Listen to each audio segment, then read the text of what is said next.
Good morning, Starshine. Flower Beauty Foam Primer. I think yes. Like, how satisfying to blend. Any Rubik's Cube. You have the ability to influence the world in many ways. Ways that could be great and ways that could be ugly. Now we see that there's an ugliness to this. All I ask is do the right thing, TikTok. Do the right thing. TikTok is one of the most popular social media platforms that exists today. Almost 70% of kids between the ages of 13 to 17 are on TikTok on a daily basis, using it more than all of those other platforms that have existed in our lives.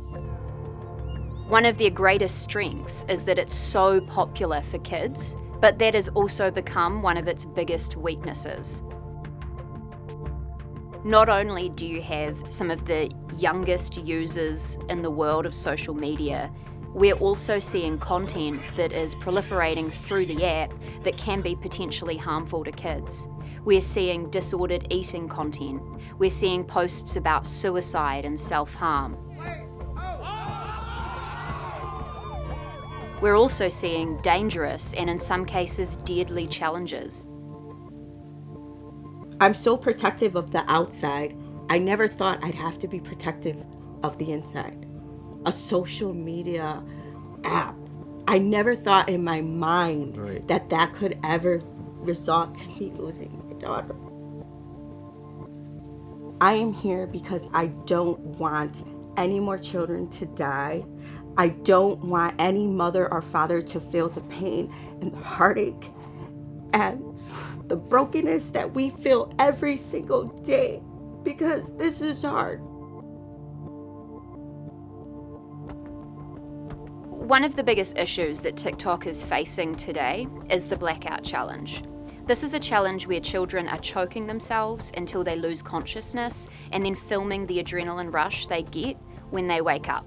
This game involves individuals holding their breath. We have seen a number of children die participating in this challenge across the United States and also around the world. Families are suing TikTok after Now we're seeing lawsuits being filed against TikTok, raising the question of who is responsible, who is liable for these deaths.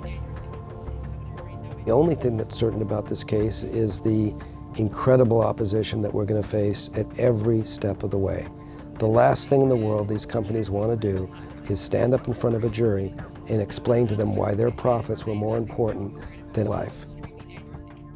Our entire society is bleeding, and our children are dying. And unless we do something to change that, this is going to keep happening. My question to TikTok is, what are you going to do? What are you going to do to change this platform? Because at this point, it's not safe for anyone, and it's definitely not safe for any child.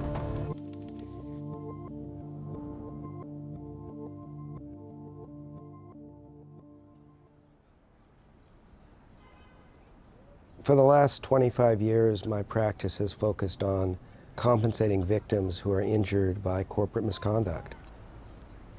I've recovered over $1 billion on behalf of families who've lost loved ones. Most of my cases have involved asbestos victims. I wanted to do something not simply to compensate victims, but to see if I could use the legal system to have less victims in the first place. Frances Haugen released her papers on what the social media companies knew, and that reminded me of what the asbestos companies knew, only worse. The choices being made inside of Facebook are disastrous for our children, for our public safety, for our privacy, and for our democracy. We can have social media we enjoy. We can do better. These companies make the asbestos companies look like choir boys. These companies know that children are being injured as they speak, right now. And more importantly, they continue to target children through their algorithms. The goal is to addict children to their products. Children are being directed toward material that they don't want to see for purposes of engagement. That's what these algorithms are designed to do. The Social Media Victims Law Center is based in Seattle. It's a small team of lawyers that are taking on the biggest companies in the world, filing cases against social media platforms. Their cases include suicide on the apps, children who have attempted the Blackout challenge and tragically died, or kids who have been sent down eating disordered rabbit holes who have ended up in hospital over the content that they've been served through TikTok and other platforms. What the centre is really hoping to achieve is to push social media companies to accept a level of responsibility over these cases and put children's best interests in front of profit. Corporate misconduct is knowingly putting profits over people. It's knowing that your products hurt kids and knowing that you could make them better and intentionally making the decision not to do so because it would impair their profits. That to me is corporate misconduct. I think that as long as you have a profit model that is built first, last, and in the middle on user engagement, above and beyond all things, I think it's inevitable that you're going to have these kind of hazards and these kind of outcomes. My clients feel like if through this effort one child is saved, then it's been worth it.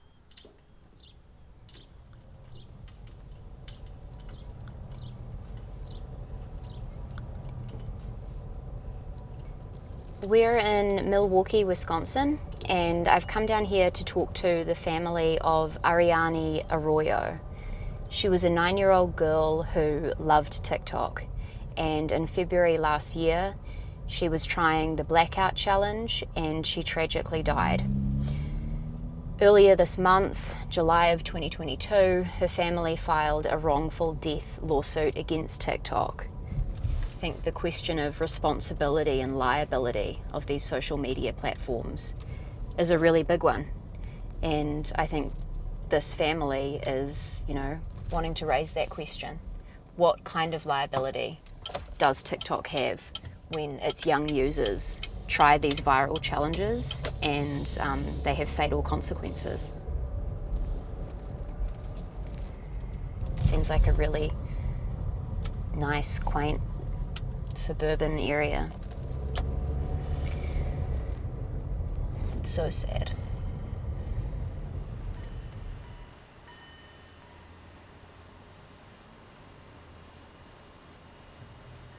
Eggie, Peggy. it's time to eat. Oh, I brought you a napkin. Give me that one. I want a cookie. You have that. Is it warm? Mm-hmm. Okay. Yeah, that's good. It's good.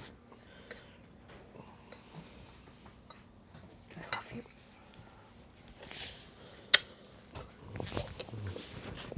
Oh, good boy.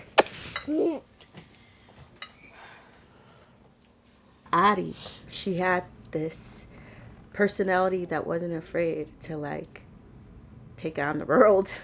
She wasn't afraid to take on a challenge. She wasn't afraid to do whatever she felt she wanted to do. Yeah, she loved to sing in her room, and I mean you can hear her sing out of her lungs, just singing Alicia Keys' "This Girl's on Fire." Yeah, that was her song.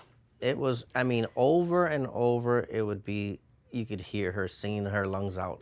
She was just so beautiful, too beautiful sometimes. I think we live in such an ugly world that she's too beautiful.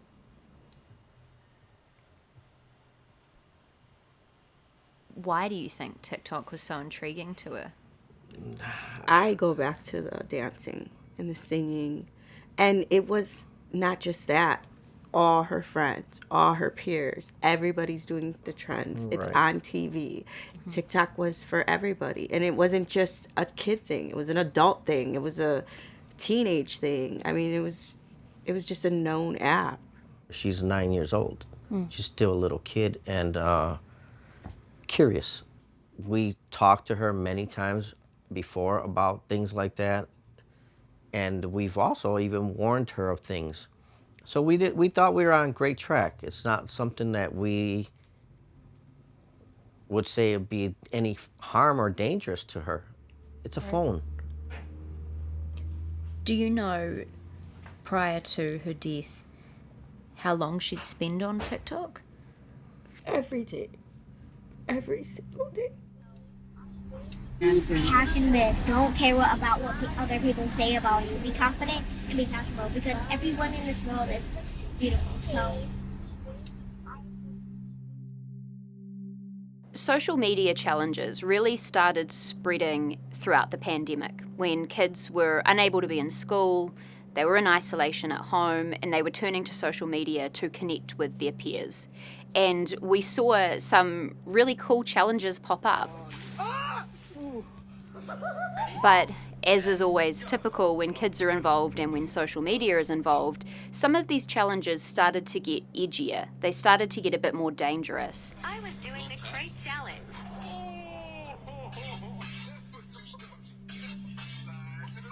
In January 2021, we saw the first death associated with a challenge called the Blackout Challenge.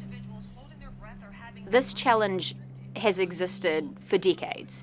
Now we have children filming themselves doing it, and it's spreading across social media, which is encouraging some of the youngest users on the platform to try this game or this challenge without realizing that it can be deadly. This is Ariani right there. That's her.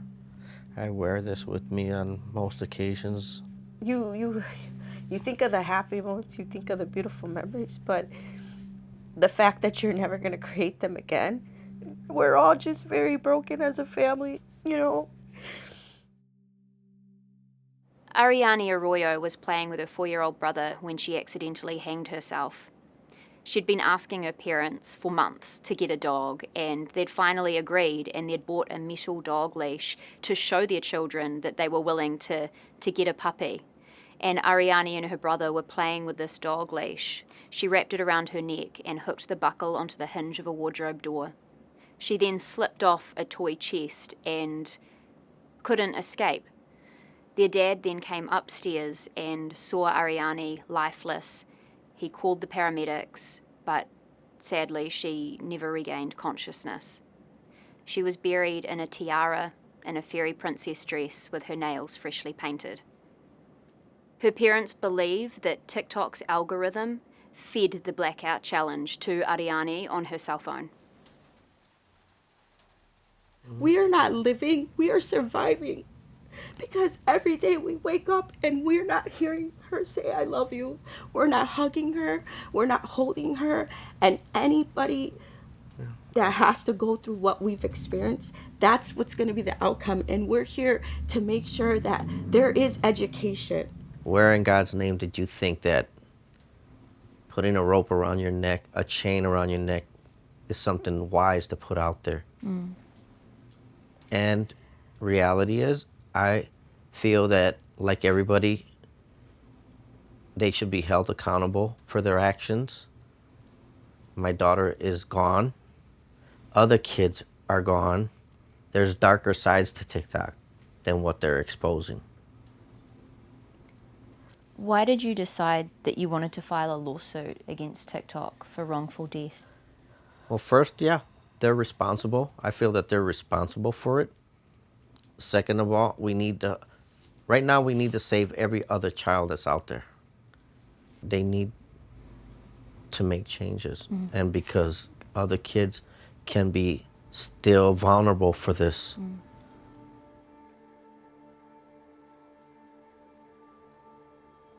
I think it's really important to remember that TikTok doesn't want the Blackout Challenge to exist on its platform, and it has taken steps to try and remove content. So way back in January of 2021, after the first child's death was linked to the Blackout Challenge and connected to TikTok, the company decided to scrub the ability to search for Blackout Challenge content on the app. They have updated their community guidelines to say they ban any kind of content that glorifies dangerous or harmful behaviour. They've also trained their moderators to look out for Blackout Challenge or other dangerous challenges that are spreading across their sites. They are removing this content. But despite all these safety measures, the deaths kept happening. we found that the Blackout Challenge was cited as the cause of more than a dozen deaths of children throughout 2021. And I think the biggest legal question for all of these lawsuits that we're seeing coming up in the courts today is, can you prove that TikTok's algorithm sent that Blackout Challenge content to the child's phone? This is her chest where some of her stuff. This is her birth announcement. These are her 3rd grade photos. I know it's been almost 2 years, but it just still feels like yesterday. It's a feeling that just takes the breath out of you. It's a heaviness on your chest. Grief is so hard, and everything I do is just like really reflects off of what I feel she would want me to do. And I really believe that this fight is because that's what she would want me to do. And that's why I'm fighting for her and all these kids. Because I believe that's what she would want.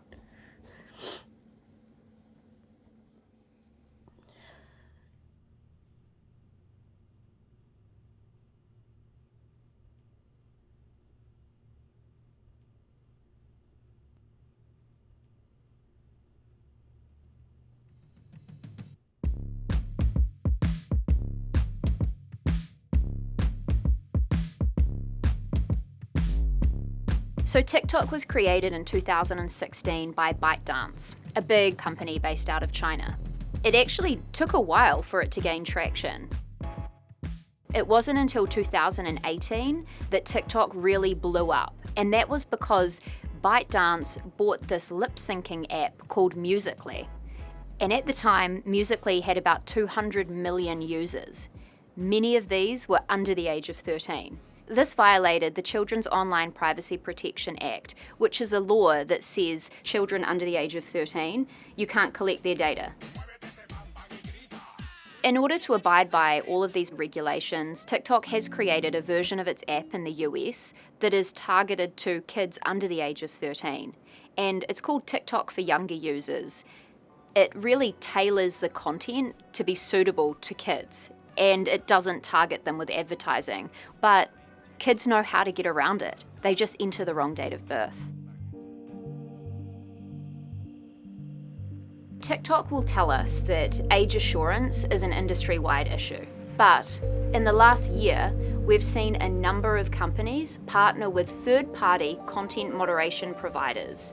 What these providers can do is run machine learning age prediction models that isn't collecting any data on the individual. It doesn't raise privacy concerns, but what it does do is estimate how old that user is and is highly efficient.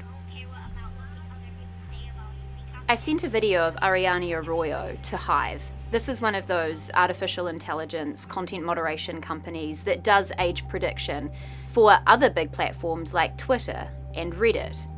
And it took Hive's technology 3 seconds to estimate that Ariane was 10 years old. She died just 3 months shy of her 10th birthday. TikTok has also met with these third-party content moderation providers. They ultimately decided not to deploy this technology because there were fears it could stoke further suspicions around China spying on young users. Wow, okay. Is that something that you can share? No, what I say is that the way these products were designed, it was impossible for parents to exercise a meaningful oversight of their children. What's occurring now is what an economist would call an externality. The costs of these unsafe social media products are borne by parents, they're borne by teachers, they're borne by law enforcement, medical providers, psychologists, clergy. The costs are not being borne by the entities making the product. We think that product liability provides an independent way to hold these companies accountable, not for publishing third-party content, but for designing algorithms that hurt kids. If they actually have to pay the cost of their dangerous products, they are going to have the economic incentive to design safer products. Cars are a lot safer than they were in 1950. They're a lot more safer than they were in 1980. And a big reason for that is that the concept of product liability creates the incentive on automobile manufacturers to think proactively to design safer products. And it is our hope that the same thing can be done here, and that 5 years from now, children will be having positive experiences on social media, and that these horrific outcomes like Ariane Arroyo will have stopped. This whole situation has placed us in a, you know, everything's almost like red flags, you know. Eduardo going to school, again, he's going by himself. It's another thought. We don't know what the long-term effect is on him. You know, you're doing the best you can, and that's all you can do. That's all you can do. And, you know, we've got a long road ahead of us, but we've already made a difference, and you've already made a difference. You've already blessed a lot of people through her memory. I think it is the most innate human emotion is protecting your kids.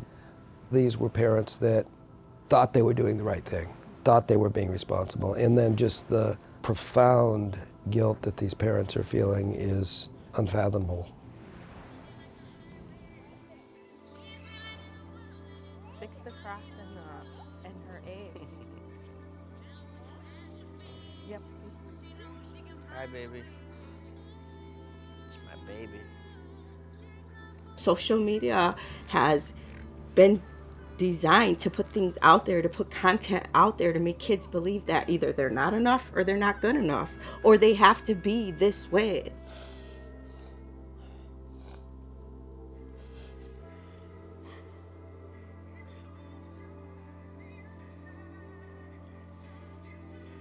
These challenges, I feel, just like manipulate the mind to think like, if I can conquer this, if I can do this, you know, I have purpose. You don't need none of that to have purpose in life. We need to, as parents, remind our children what purpose is and help them and direct them to finding their real purpose in life, because social media is not it.